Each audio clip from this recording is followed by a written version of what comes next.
My name is Shug, here today to tell you how hammocks changed my life. And it was back in 2006, which is quite a long time ago. You do the math, because I can't. That I sort of was looking for something different in my camping. It was really to have a more comfortable cup of coffee in the morning, but it's larger than that. It's way bigger. It's humongous. I think what I was looking for in my life at that time, and I go through these cycles a lot, I don't like the phrase stuck in a rut. I like the phrase I'm going down the same path every day. And there's nothing wrong with that. It's familiar, it's good, but when you're walking down that same path, you're always looking to the right and the left and behind you and seeing these other little spurs and trails off to the side going, someday I'm going to go down that, but right now I don't have time because I got to keep going down my path. And yes, it did make for a way more comfortable and delightful way to have my coffee in the morning. My Medaglia d'Oro Instant Espresso. I'm laying back, I'm relaxed, I'm looking around at the woods. I'm under a tarp, which I love. I love being under a tarp because I like to wake up and see right out. So here's the other thing that getting into hammocks did for me. It reinvigorated my backpacking. Now, I've always been a backpacker. I was a Boy Scout. I've camped and backpacked through high school, through college. I used to even go camping when I lived in New York City. Me and Meg would go up and car camp in upstate New York. I wasn't really doing a lot of backpacking at the time because after the circus, I'd kind of lost most of my backpacking equipment other than just some Boy Scout stuff. So I moved here to Minnesota. I still backpacked. I tented. I went through my ultralight phase. I went through tarps and bivy bags. I always liked the tarp, but I had tents. Just a Timberline pup tent, and it worked great. Started going to like some Henry Shire's type of tent, the contrail and all that. That journey led me to thinking, you know, I bought this Lawson hammock once for goofing around. Let me go dig that back out and see how that works. The Lawson was great, but it was heavy. I had spreader bars. It really wasn't what I was looking for. So I went and bought an Eno at REI, used it a couple days, went and returned it because REI is good about that. I went online and I found Just Jeff's site, which is still out there, and it showed how to make a hammock. I found hammock forums, and from there, it was on. Let me tell you, it was on, my friends. You know, a lot of times in life, we need something new in our life, no matter what your age is, to make you new at something. You know, most of my YouTube videos have to do with hammocks or trips in hammocks, or it really started. And I'll come back to that, but I would have never started YouTube had I not got into hammocks. So I see people going through the conversion into hammocks. Some people take right to it. Other people, they get kind of perplexed. There's a lot of elements to it. And there are. It's very modular. Some people have never rigged a tarp, and a tarp is its own art. They've always slept in a tent, so you got to learn to rig a tarp. You've got to learn to set up your hammock. You've got underquilts, insulation. But enjoy that journey of something new. Like right now, I'm playing a lot of bass. It's very new to me. And it's opening my eyes to new things, the way I see life. And let that hammock journey, if you decide to, you know, take on hammocks and go through that process and take on the hammock quest and see it through to change your camping, you know, let it lead you somewhere new. Think about that. For me, I get 10, 11 hours sleep in my hammock. I never got that in a tent. So that was a benefit I didn't see coming. I get consistent sleep. I don't sleep that well at home. I've got a select comfort bed. I sleep with my wife, Meg. Has nothing to do with that. It's just that my mind is in a different place when I'm at home. But when I'm in the woods, my mind is in a total other place. I'm like a 13-year-old kid. All I got to worry about is not getting a D or an F in math. That's kind of a metaphor for my life in the woods. And I sleep long and good out there. And it could just be that you're out walking, you're in all that fresh air. So if you're new to hammocks, be patient. Enjoy every step. You get to be new again.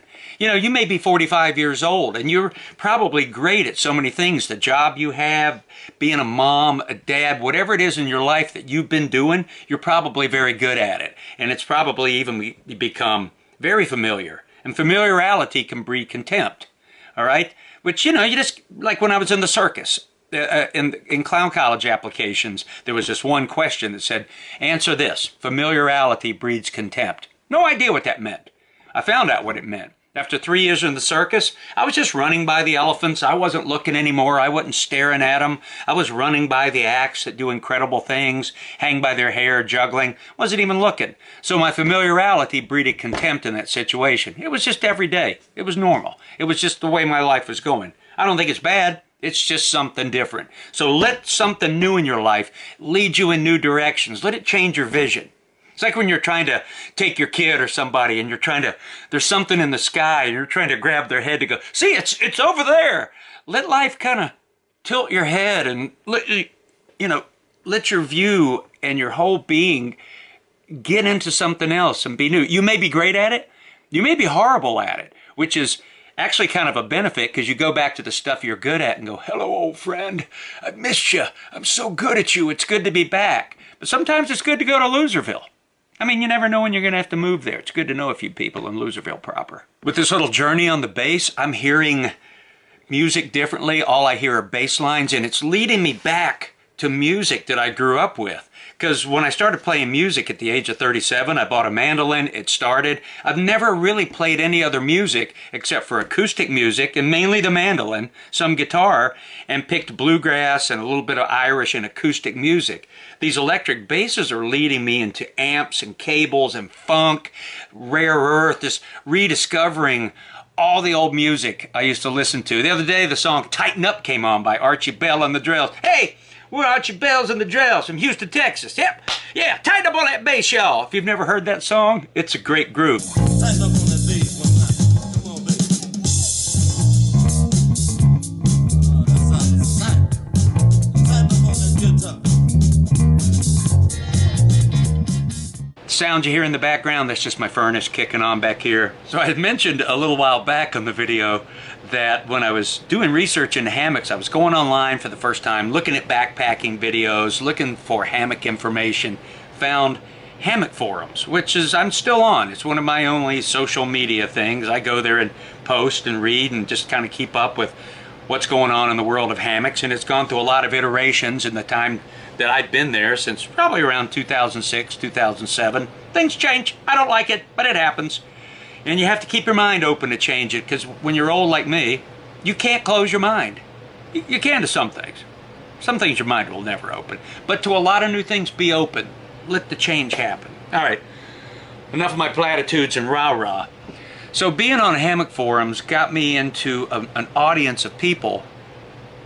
And I saw that some people were struggling, and hammocks were, they came to me sort of naturally. I didn't have a problem with them intuitively. I understood them and all the things that went with them. But I was letting the journey take me there, and I was enjoying the journey, which was great. I allowed myself to enjoy the journey.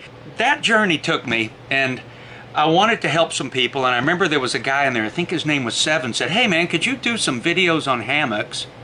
Because I'd like to show my family this world I'm in. So that's kind of when I started my hammock how-to thing. And my audience was not a YouTube audience, it was a hammock forum audience.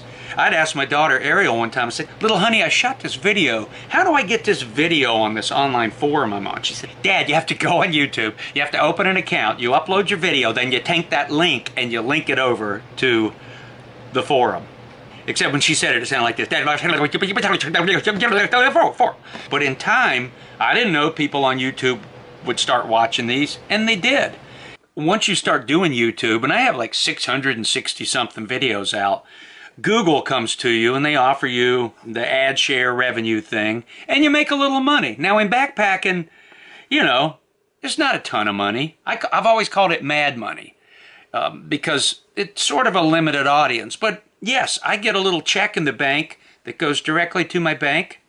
And even if I don't put videos out, there's always some new people finding you. They go on, they get newly into hammocks and, go and search hammocks, and I come up. And some of your regular subscribers, they just tire of you and they move away. And I do that to people too. It's kind of lousy, but it's easy to do with a cyber friend. And then sometimes you come back, and it just depends on the subject you're researching. So I wouldn't be talking to you had I not taken this hammock journey. Eventually, people start sending you gear because they want you to show the gear because you're kind of like free advertisement. And you get to keep the gear, and sometimes I don't take the gear, and sometimes I do take the gear, and sometimes I show the gear, and sometimes I don't show the gear. I'm doing that way less now because at this point, I'm running out of room, and I don't want to feel like I owe anybody anything. By getting into hammocks, the whole YouTube and forum thing happened, and through that, I've made a lot of friends.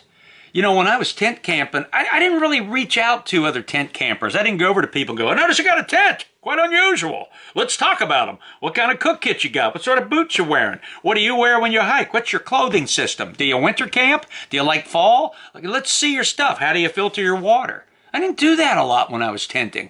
But people that hammock were kind of drawn to each other. And you kind of end up camping with some relationships stay, some don't, but I've met a lot of people just by taking this journey into hammocks. And that's been cool, very cool. I was recently asked, could I go take a backpacking trip and not film? And honestly, at this point it'd be hard. I'd have to bring the camera I'm talking into right now, take the SD card out of it, don't bring any batteries, just let it be the camera with no workings, and wean myself out of it. So I really couldn't make a video, but there's something about the act of just talking to the camera. It's like Tom Hanks talking to that volleyball. In whatever that movie was called, Lost or Alone or Adrift or whatever it was, he was talking to that volleyball. When I talk to this camera, I feel like I'm talking to the world. I feel like I'm talking to you. So that's a good and bad thing. And as time goes on, I would like to take a trip and not film. It'd be so much easier. Will it happen? Probably eventually. I don't know. How long can I keep doing it? I don't know. There's a lot of I don't knows here, which is good and bad. I don't have a magic ball. Maybe I need to find my magic 8 ball. See if I can find that. Don't have the magic 8 ball. Oh, but I got some balls. Woo, yeah. All right. Enough of that. With all of these things, the last thing was by having this camera, which would have never happened really had I not taken the hammock journey, because that made me go backpacking more because I enjoyed it. I look forward to playing with my backpacking toys, hanging my hammock, sleeping in it. What this camera has done is, in one sense, it slowed me down out there. I used to just go, walk, not really looking, wait till I get to a view. Well, this will happen in my mind. I'll be walking along and go, I should have filmed that. And whenever that happens, I stop and I get the camera out and I film it, especially with mushrooms. And as I'm filming, I'm really getting a look at this thing I stopped that I would have never stopped to look at through the camera. Then I turn the camera off and put it away. And then I just stand there and look around the area going, I bet nobody stops here because it's not a destination point. And I call it a regard moment. It might be 20 seconds, it might be 30 seconds, it might be a minute. Once in a while I drop my pack because you're just in the woods, and sometimes it's just hearing the wind through the trees, or two trees, you know, and the wind's blowing and go.